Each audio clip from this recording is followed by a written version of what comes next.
और मगहर पहुंचे हुए हैं प्रधानमंत्री मोदी। पीएम मोदी का उत्तर प्रदेश का यह दौरा है और निश्चित तौर पर चुनाव से जोड़कर इसे देखा जा रहा है। प्रधानमंत्री मोदी की जनसभा भी मगहर में होनी है। मगहर को कई सौगातें भी आज मिलने वाली हैं। मसलन संत कबीर एकेडमी का यहां पर शिलान्यास हो गया है उत्तर प्रदेश के दौरे पर प्रधानमंत्री। और ये तस्वीरें सीधी हम आपको बता रहे हैं। संबोधन इस वक्त चल रहा है, सुनवाते हैं आपको। आंचलिक भाषाओं और लोक विधाओं के विकास और संरक्षण के लिए भी काम करेगी। भाइयों और बहनों, कबीर का सारा जीवन सत्य की खोज तथा असत्य के खंडन में व्यतीत हुआ। कबीर की साधना मानने से नहीं, जानने से आरंभ होती है। वो सिर से पैर तक मस्त मौला स्वभाव के फक्कड़, आदत में अक्खड़, भक्त के सामने सेवक, बातकात के सामने प्रचंड दिलेर, दिल के साफ, दिमाग के दुरुस्त, भीतर से कोमल, बाहर से कठोर थे। वो जन्म के धन्य से ही नहीं, अपने कर्म से वंदनीय हो गए। महात्मा कबीरदास वो धूल से उठे थे, लेकिन माथे का चंदन बन गए।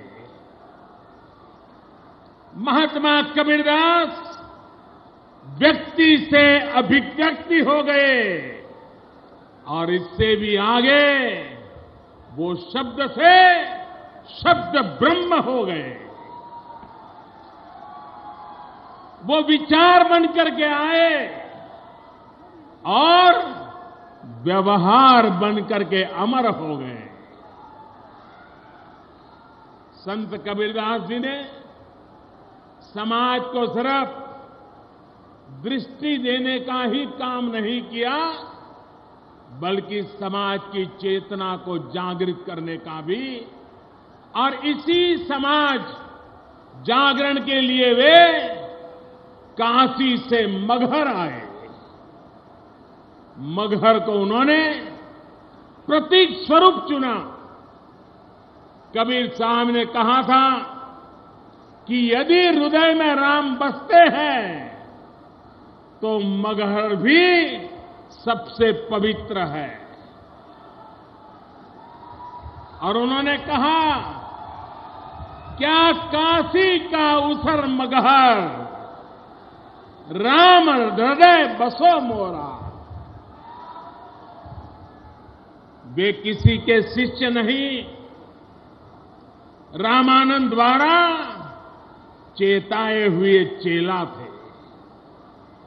संत कबीरदास जी कहते थे, हम काशी में प्रकट भये हैं, रामानंद चेताए। काशी ने कबीर को आध्यात्मिक चेतना और गुरु से मिलाया था। भाइयों और बहनों, कबीर भारत की आत्मा का गीत, रस और सार कहे जा सकते हैं। उन्होंने सामान्य ग्रामीण भारतीय के मन की बात को उसकी अपनी बोलचाल की भाषा में पिरोया था। गुरु रामानंद